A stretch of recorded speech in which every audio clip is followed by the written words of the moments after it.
And Rick, welcome to the show.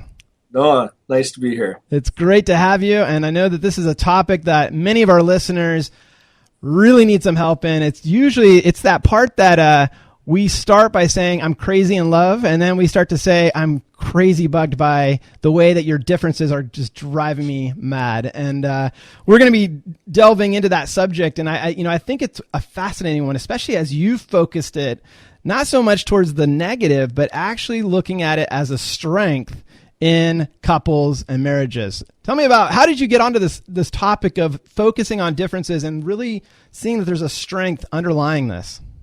Yeah, well, our culture, the world kind of tells us that. In fact, I was seeing all these things about people that were having struggles, problems, differences were really irreconcilable differences, I guess, is what a lot of people were getting divorced about. And I thought, you know what? Those differences are kind of what draws you to your spouse when you get married, right? I mean, those are the things that attract you to your spouse. And in fact, usually the person that you marry, their strengths compensate for your weaknesses and vice versa. And so I think when we first get married, we relish those, we cherish those differences. Of course, we have all kinds of hormones and drugs flowing through our body at the time. A couple years later, after those drugs go away a little bit, some of those differences start annoying us, and we tend to try to start wanting to change our spouse a little bit. But again, those things are positives. And I think if we look at it from a bigger picture, instead of focusing on just those annoying little things, it's a little bit easier to understand how important they really are. Yeah, and I just want to clarify, when you talk about drugs flowing through us, you're not talking about real drugs. I could just see that person listening saying, well, I don't remember the drugs. Maybe that's the part that I missed in this whole equation. I'm talking about hormones, but actually you get pretty much the same reaction, physiological reaction in your body from those hormones as you do certain drugs. Right. So. Dopamine, oxytocin, all that great stuff, right? Well, and so I guess my question to you is that when these differences drive us to each other, and they're a great thing that kind of help establish that attraction and ultimately a desire to pursue, what happens when it starts to work counterintuitively against the relationship in terms of breaking it down? What does that look like? Well, again, things might start to be annoying. For instance, just those little differences, the time it takes my wife in the bathroom to get ready to go somewhere, that and her her understanding of what time means versus my understanding of time. She might tell me she'll be ready in 5 minutes, and I think 5 minutes is 5 60-second increments on a clock. But to her, 5 minutes could be anywhere between 10 minutes and 2 hours, So, but again, those differences, when we look at it from a bigger picture, for instance, my wife is very outgoing, whereas I'm a little bit more introverted, a little bit more organized. So my organization helps her in areas that she needs to be organized, but her ability to be outgoing, go out and meet people, do new and interesting things is very helpful for my life as well. If I were not to look at that as a positive, if I were to look at it for a negative, it could be annoying. But in reality, those things are very helpful to me. Yeah. Same with her. Yeah, and in your book, you really do explore this idea that there's like almost, I don't know if you call it code words or kind of a code operating manual between men and women, kind of the differences in how we share that. I want to start with the guys, being a guy, I think this is, rings pretty true. Tell us about the men's mode of sex. We're just going to we're going to dive right into the deep end. Well, let me just set it up first. And how I put this book together was kind of on the premise that women operate on moods, a little bit more emotionally based, and men operate on modes, kind of compartmentalized type functions. And so I put together 7 chapters about men, how they operate on modes for women to understand and read, and 7 chapters about women and their moods and how, so that men can read to understand. And the goal is for couples to read them together. There's actually a lot of couples groups at churches around the country that are using them for their small groups and things like that. There's actually a free downloadable leader study guide on our website that goes with this. So that said, one of the things, the goal is for husbands and wives to read it together. I knew that if I was going to get men interested in being a part of something like this at all, I had to do something immediately right off the bat that was going to draw their attention. And so not only did I put the men's modes at the 7 chapters at the beginning of the book, so that women were reading about what men need, and men were feeling empowered by that. But I also started off with maybe the most important thing is sex, as the opening chapter, again, so that men would say, hey, this is this is an interesting study that we're doing here. I tried to take each chapter, for instance, with sex for men, the corresponding chapter for women is romance. Mm-hmm. And for men to understand how important that plays in there. So each of the chapters, depending on what they are kind of corresponding between male and female.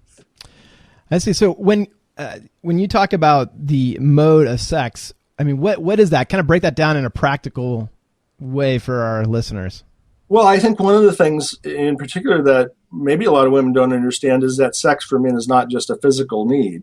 It actually provides a lot of emotional, psychological needs for a man as well. It's not just about sex. Mm-hmm. It's not just about the physical act, but it's very empowering. It's likened to a woman being told that you love her. Mm-hmm.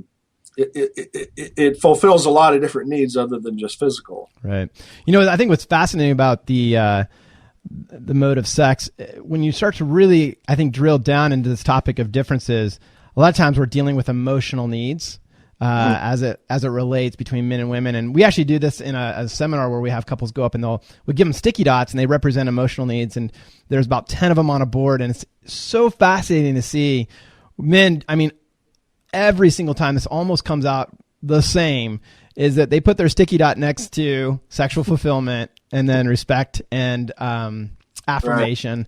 You know, it's those two main columns get filled up over and over and over again.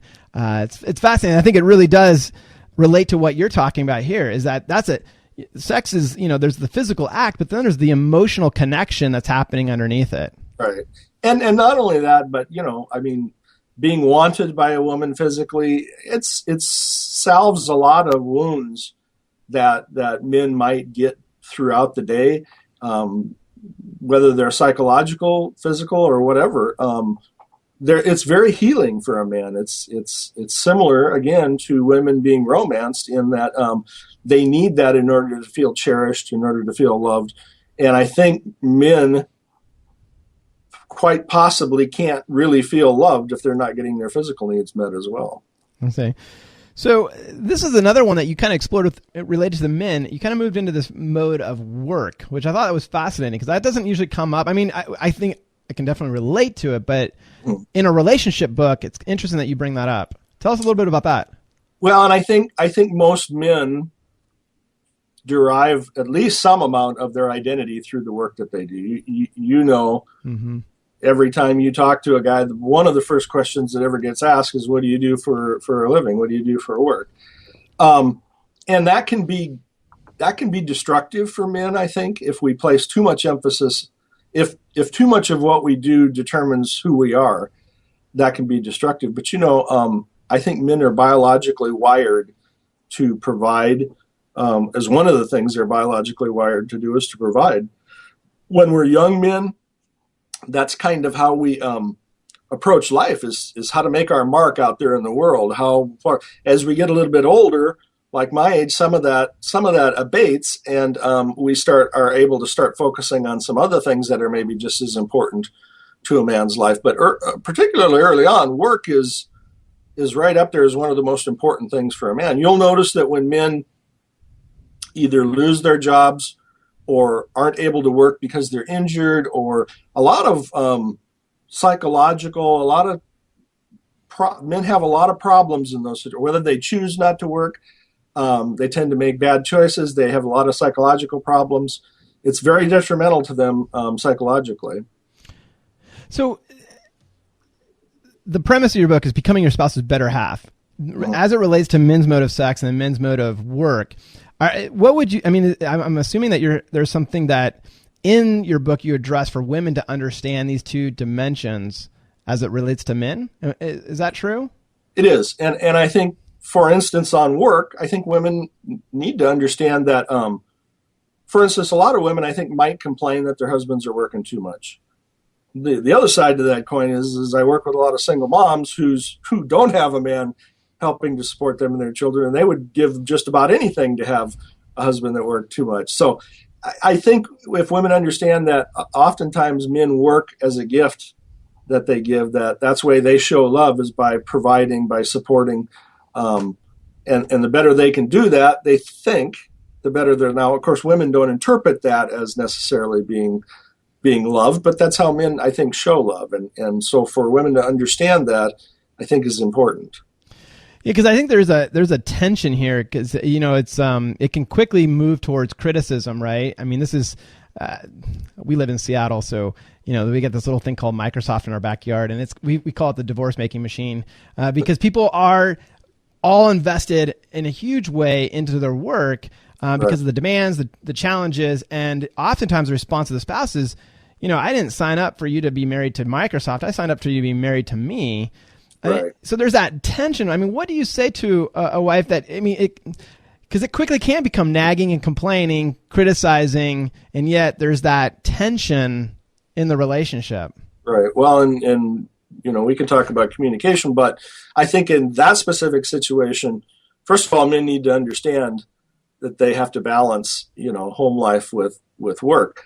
You and I, before the show, were talking about special forces and the military and the fact that they're often gone for long periods of time and not even able to communicate with their spouse, and how detrimental that is to the marriages that are there. And I think it's a similar situation sometimes with work, where men get so involved and the requirements are so onerous that it's very destructive to a marriage relationship. Mm-hmm. And frankly, I don't see that it's a problem that women don't like that.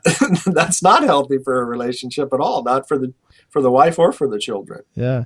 So in your book, I think one of this is identifying this is happening and the significance of the difference, but also how do you communicate if you're wanting more or maybe less in the relationship? Do you have any tips, suggestions on how a wife could do that for after each chapter, I have different section that talks about things like the differences, just kind of a heading, and what he's thinking, and then words have meaning. In other words, give a list of this specific topic, words that heal, and then words that hurt. And so kind of being able to look at those and understand, hey, these words are very destructive, or these words are a better way to express my needs, put it that way. Do you have any of those that you could share off the top of your head? Yeah, for instance, on the work one, words that hurt might be, from a woman, might be, you care more about your work than you do me. Or Sally's husband always gives her expensive gifts and exotic trips. Or I'm sick of living like this. Or I never have enough money to buy what we need. Those would be if you expect a man not to work more when you say things like that, you can forget it. He's going to be working as hard as he can, right? In order to not have to hear that kind of stuff. Now, here's some words that might be more healing. Thank you for all the hard work you do to provide for us. Okay, even if he's working too much, hey, that's a great thing to say, okay? Mm-hmm. And if he's feeling fulfilled, maybe he's not going to feel a need to have to work more. You're such a good provider. I support whatever decision you make regarding your job because I trust you. Or I know your job is important, but Johnny really needs your help to build a car so he can race it in the Pinewood Derby. Yeah. Okay, not nagging. It's telling him and letting him make the decision, right? Yeah. Understanding what the stakes are. All right, I'm going to have to do this. I was going to move on to the women, but this was so good in terms of the hurt and healing. I want to do this with the sex. Do you have any of the ones on the sex? Because I think that's a huge issue that oftentimes women don't necessarily know how to share as it relates to this difference between, it could even be the sexual drive or maybe just high, low desire. Sure. Okay, so words that hurt. I have a headache. Kind of stereotypical. Or not again, there must be something wrong with you. Or the worst one, you just don't turn me on. Or, and this doesn't even relate to sex, but just could be a general statement. Why can't you be more like fill in the blank, some other guy, right? Mm-hmm. So words that would heal in this area. I have the best man in the whole world. I respect you more than any man I've ever met. You're a good man. Man, we all long to hear that. We never hear that from anybody. Mm-hmm. To hear that from our wife is hugely fulfilling. Mm-hmm. And this might be the best one. I want you now. Okay. My wife says that to me. I'm paying attention, right? She's got my undivided attention. You might have been completely engrossed in that TV show or that sports game, and boom, you're snapped out of it. Yeah, exactly. Yeah, the last 2 minutes of the football game suddenly That's not right anymore, right? That's good. Well, hey, I appreciate it because I think that's really helpful for our listeners to be able to practically what we're saying matters when it comes to our differences. It really does. So let's move over to the mood, as you would say, for women when it comes to several different categories. I think you talk about romance and nesting as two of those in your book. Yeah, well, again, when we talked a little bit about it, but romance for women is really a huge necessity. And again, I think men tend to look at romance, maybe for women, maybe similar to the way that women look at sex for men. But, women they not only love, but they have to have romance. And I don't think women can really feel cherished and fully loved if they're not getting their needs for romance met. And romance is more than just about getting or having sex. Okay. Now I think sometimes men, we tend to have the expectation of romance ending in sex. And I think and much to our dismay, women don't often have to feel that way. Romance is a value in and of itself without having sex. Romance serves the purpose of elevating a woman's self-esteem and personal value. When men exhibit behaviors that make her feel special and wanted by him, oftentimes she is programmed to respond with affection. So yeah, I think romance is really important for women, and men need to recognize and understand that. Yeah.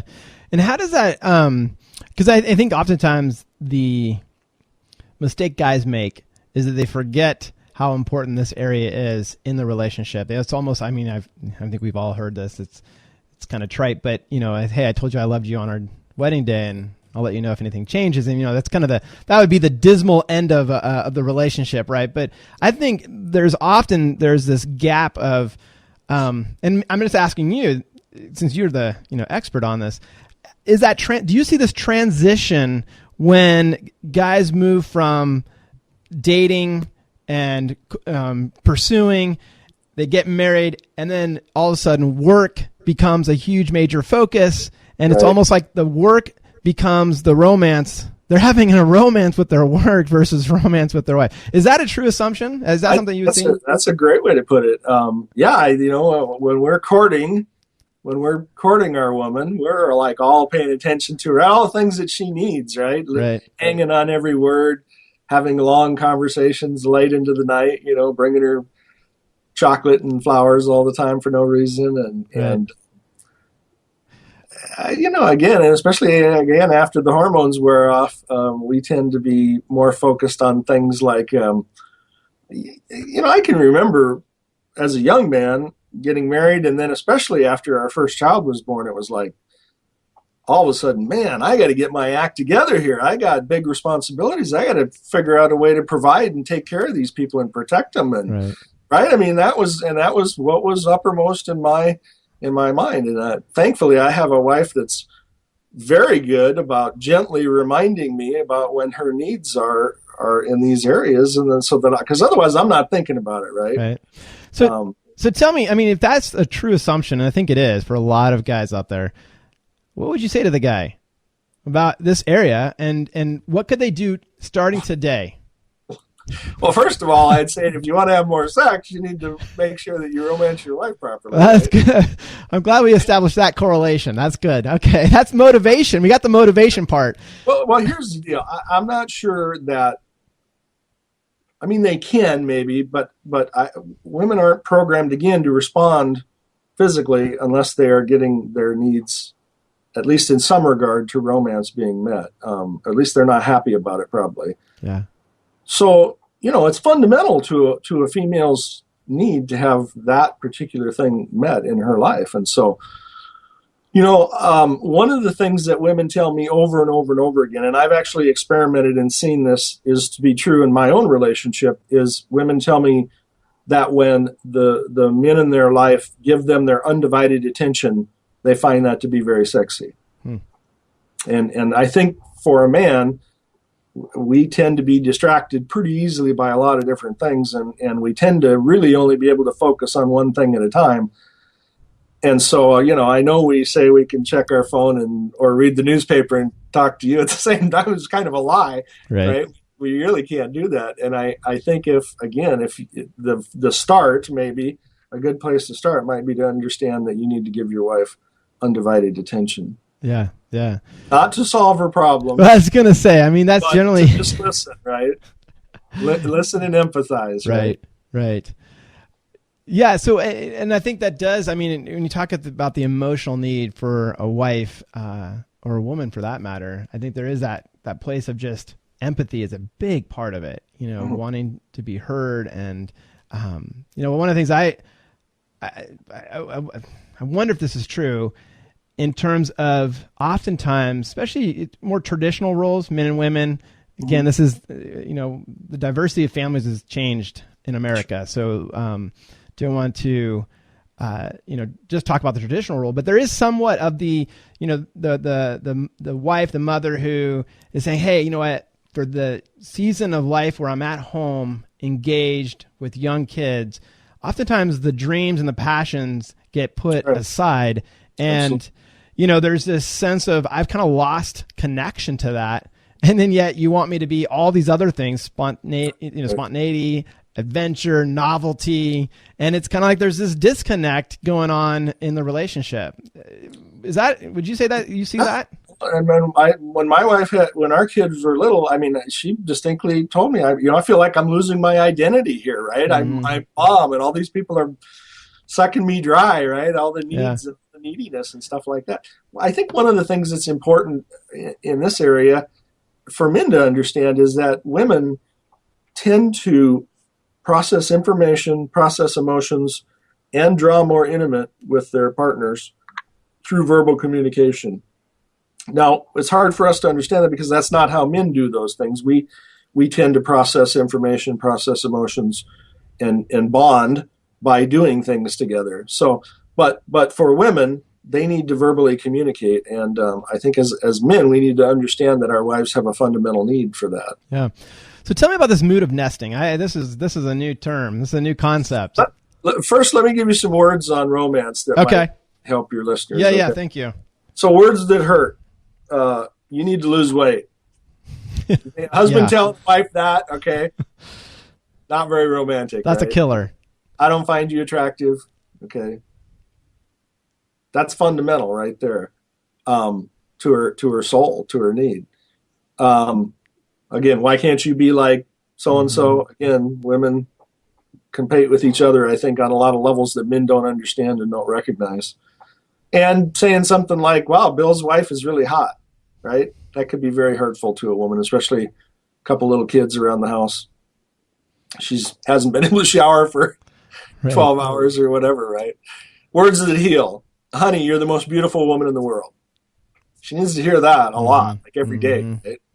I love you with all my heart. You're such a good mother and wife. That's probably something she doesn't hear very often either. And I want to spend the rest of my life with you. And that's something I think fundamentally that a woman needs to hear a lot, again, to fulfill that need of potentially feeling abandoned or something like that. Love that. It's good. So tell us, as we move into the mode of nesting, what is that? What's the premise behind that? Well, I think, dare I say, probably going to get some blowback on these traditional stereotypes, right? But I think a woman's home, in some regard, is as important to her maybe as work is as for men. I think it is, again, fundamental.